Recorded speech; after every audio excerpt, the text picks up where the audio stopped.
I know how guys like you get money for a spot like this.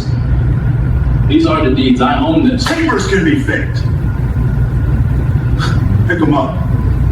You don't belong here, and I'm going to make sure this place is closed sooner. Gardner stood behind the counter of the gas station he had owned for 5 years, wiping down the glass and watching his customers come and go with a sense of pride that warmed his heart more than the Texas sun ever could. He was a 54-year-old man who had worked double shifts in factories and saved every single penny he could spare since he was a young man so that he could one day own a piece of the American dream. This gas station was not just a business to him, it was the proof that his hard work mattered and that he had built something solid for his future. The bell above the door chimed happily as regulars walked in to buy cold sodas and lottery tickets, greeting Gardner with smiles and handshakes because everyone in the neighborhood knew him as an honest and hard-working man. He was checking the inventory list for the next delivery of snacks when he saw a blue police sedan turn slowly into the station lot and park right in front of the main entrance, blocking the path for other customers. Before we go any further into this story, I want to know where all of you are watching this from, so please take a moment to drop your location in the comment section right now, because it is always amazing to see how far these stories travel. Gardner did not think much of it at first because police officers often stopped by to get coffee or use the restroom, and he always treated them with the utmost respect because he believed in supporting the law. The engine of the police car shut off, and a tall officer with a shaved head and dark sunglasses stepped out of the vehicle, adjusting his belt and looking around the gas station with a look of pure disgust on his face. This officer was named Pete, and he walked with a heavy stomp in his boots as he approached the glass doors, ignoring the friendly wave from a customer who was walking out. Gardner straightened his posture and put a welcoming smile on his face, ready to offer the officer a complimentary coffee, as he usually did for the patrolmen who worked in this district. Pete pushed the door open with force, causing it to bang against the stopper, and he marched straight to the counter without looking at the shelves or the coolers. He did not take off his sunglasses even though he was inside, and he stared at Gardner for a long, awkward silence that made the air in the room feel heavy and cold. "How can I help you today, officer?" Gardner asked in his polite and deep voice, expecting the man to ask for a drink or perhaps ask about a car that had passed by recently. Pete did not smile back. Instead, he leaned over the counter, invading Gardner's personal space, and chewed his gum loudly, while looking Gardner up and down as if he were looking at a criminal rather than a business owner. "I want to see your papers," Pete said, in a flat and demanding tone that sounded more like a threat than a request. Gardner blinked in confusion because he had never been asked for papers inside his own shop, especially not by a regular patrol officer who was just walking in from the street. "I am sorry, officer, but what papers are you referring to?" Gardner asked gently, trying to understand if there was some sort of new inspection he had not heard about. "Don't play dumb with me," Pete snapped, placing his hand on his holster in a way that was meant to be intimidating. "I want to see the ownership papers, the business license, the lease agreement, and your identification right now." It was a strange request because usually only city inspectors or specific detectives would ask for such detailed documents, but Gardner knew better than to argue with a man who carried a badge and a gun. He nodded slowly and turned around to unlock the heavy fireproof safe that sat beneath the counter where he kept all his important documents organized in blue folders. His hands were shaking just a little bit, not because he was guilty of anything, but because the officer's aggression was so sudden and unprovoked that it made his stomach turn. He pulled out the thick file that contained the deed to the land, the state business license, the tax registration, and his personal identification card. Gardner placed them gently on the countertop, spreading them out so the officer could see the official stamps and the dates that proved everything was current and legal. "Here's everything, officer," Gardner said, stepping back to give the man room to look. "As you can see, I am the sole owner of this station, and all my taxes are paid up to date." Pete did not pick up the papers immediately, but instead he used his finger to flick the edge of the business license with a look of mockery on his face. He picked up the deed and held it up to the light, squinting as if he were trying to find a hidden message or a flaw in the paper itself. "This looks fake," Pete muttered loud enough for the customers at the back of the store to hear. "I assure you it is real," Gardner replied, feeling a lump form in his throat. "I bought this place 5 years ago through the city bank, and everything was handled by lawyers." Pete dropped the paper back onto the counter and laughed a cold, humorless laugh. "A guy like you owning a prime spot like this in Dallas? I don't buy it for a second." Gardner felt the heat rise in his cheeks because he knew exactly what Pete meant by "a guy like you," but he bit his tongue because he knew that reacting with anger would only give the officer the excuse he was looking for. "I worked hard for 40 years to buy this place," Gardner said, keeping his voice steady and low. Hard work doesn't get you this kind of cash, Pete said, leaning in closer until Gardner could smell the stale coffee on his breath. People like you usually get this kind of money from selling drugs or running scams, so tell me, where is the stash hidden? Gardner was shocked that an officer of the law would make such a baseless and offensive accusation without a shred of evidence. The store had gone quiet, and the few customers who were inside were now standing still, watching the interaction with wide eyes, afraid to intervene but terrified of what might happen next. I do not sell drugs, and I do not run scams, Gardner said firmly, looking Pete in the eyes through the dark sunglasses. I run a gas station, and I sell snacks and fuel, and that is all. Pete sneered and swept his arm across the counter, knocking the carefully organized papers onto the dirty floor. Pick them up, he commanded, pointing at the scattered documents.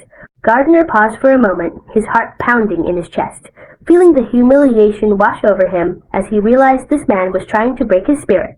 Slowly, Gardner bent down behind the counter to gather his important documents, his knees aching as he knelt on the hard floor. While he was down there, he remembered something very important that gave him a tiny sliver of peace in this terrible moment. Just last week, he had installed a brand new high-tech security system that included high-definition video and crystal-clear audio recording right above the register. He had done it because of a string of robberies in the area, but now he realized that the camera was capturing every single word Officer Pete was saying and every single action he was taking. Gardner gathered the papers and stood up, placing them back on the counter, but this time he made sure not to block the view of the small black lens that was blinking silently on the shelf behind him. Pete was not done yet, as he seemed to be enjoying the power he held over the older man. You know, I could shut this place down right now, Pete said, looking around the store with a critical eye. I bet if I called the fire marshal or the health inspector, they would find 100 violations in this dump. We passed our inspection last month with a perfect score, Gardner stated, pointing to the framed certificate on the wall.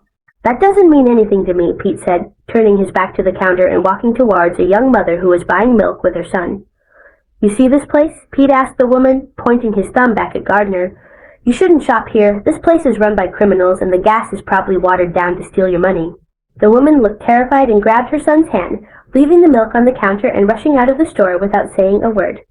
Gardner watched a sale walk out the door, but more importantly, he watched his reputation being tarnished by a man who was supposed to protect the community. Why are you doing this? Gardner asked, his voice trembling slightly with emotion. I have shown you my papers, I have been respectful, and I have done nothing to break the law. Pete walked back to the counter and slammed his hand down on the surface. Because you don't belong here, Pete hissed. You think because you have a piece of paper that says you own this land that you are one of us? You're not. You're just a lucky crook who hasn't been caught yet. The racism was no longer hidden or subtle. It was out in the open, ugly, and raw.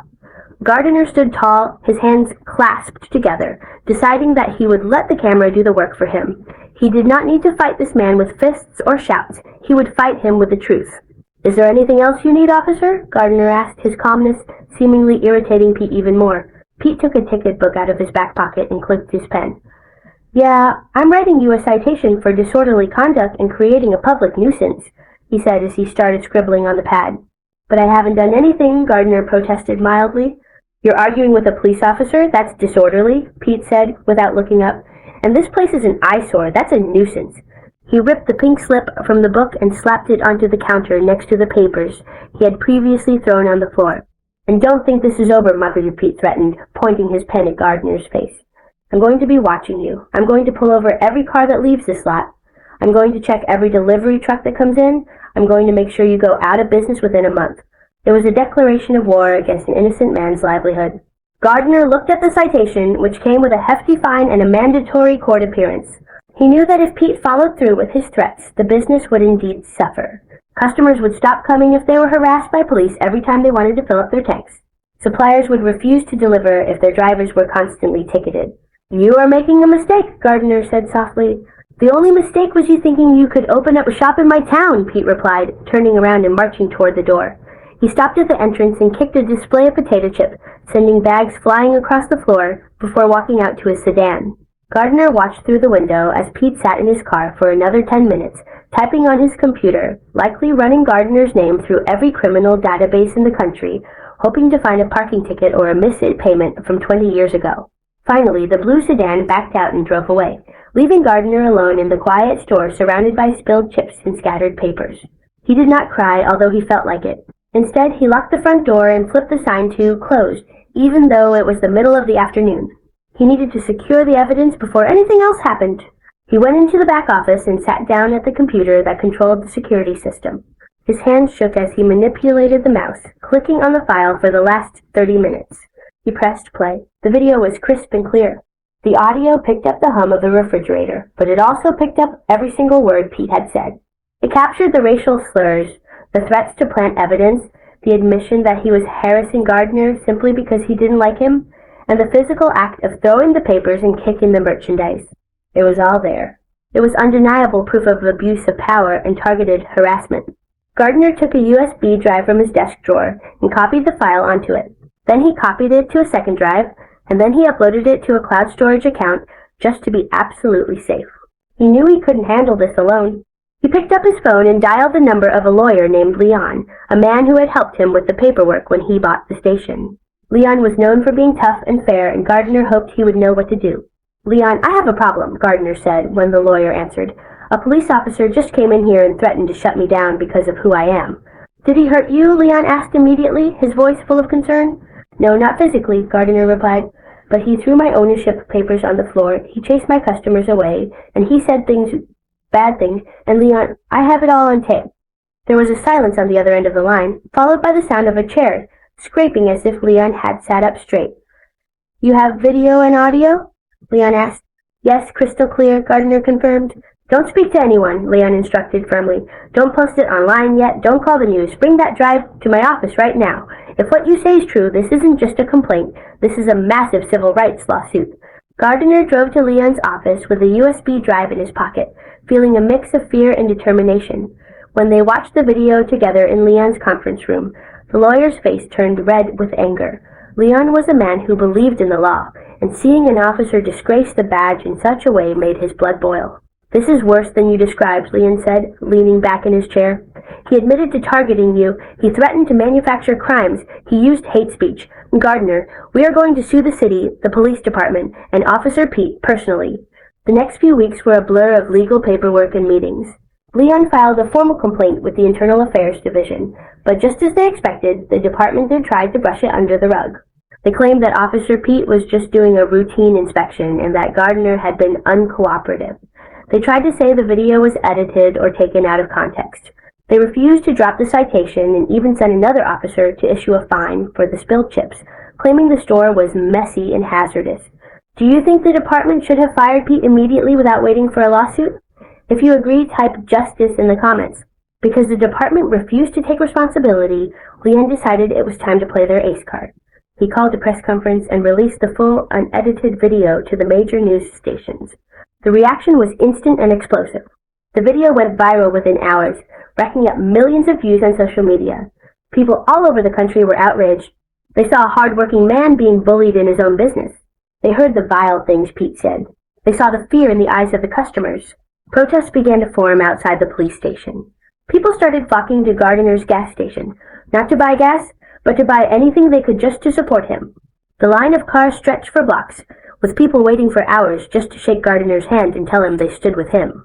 The community that Pete claimed Gardner didn't belong to was now rallying around him in a way that brought tears to his eyes. The city, realizing they had a public relations nightmare on their hands, tried to settle quickly. They offered Gardner $50,000 to drop the case and sign a non-disclosure agreement. Leon laughed at the offer. "My client's reputation has been damaged, but his business was threatened and his civil rights were violated," Leon told the city attorneys. "We are going to trial." The trial was the talk of Dallas. The courtroom was packed every single day. Officer Pete had to take the stand, and without his sunglasses and his badge, he looked small and scared. When Leon played the video for the jury, Pete could not even look up. He sat with his head down, his face pale. His defense lawyer tried to argue that Pete was having a bad day and that he was under a lot of stress, but the jury was not buying it. There is no amount of stress that justifies racism and corruption. Gardner took the stand and told his story. He spoke about growing up poor, about working 2 jobs, about the pride he felt when he bought the station. He spoke about how small he felt when Pete threw his papers on the floor. He spoke with dignity and grace, and by the time he finished, there were people in the jury wiping tears from their eyes. The deliberation did not take long. The jury came back in less than 3 hours. They found the city and Officer Pete liable for civil rights violation, harassment, and emotional distress. The courtroom went silent as the judge read the verdict. They awarded Gardner $12 million in damages. The number gasped through the room. It was a massive sum, meant to send a message that this kind of behavior would not be tolerated.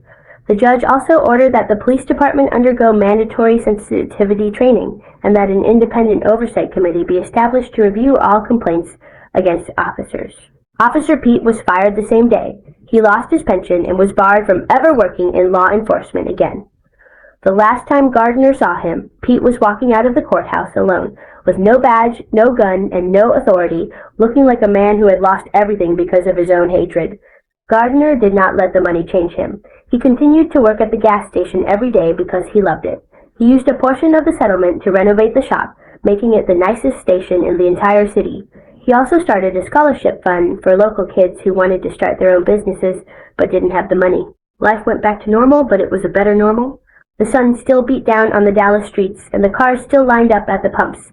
But now, when the police stopped by, they shook Gardner's hand with genuine respect.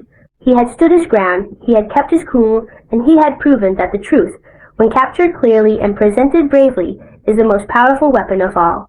Gardner wiped down the counter, smiled at the camera that had saved him, and welcomed the next customer with a warm heart, knowing that he truly belonged exactly where he was.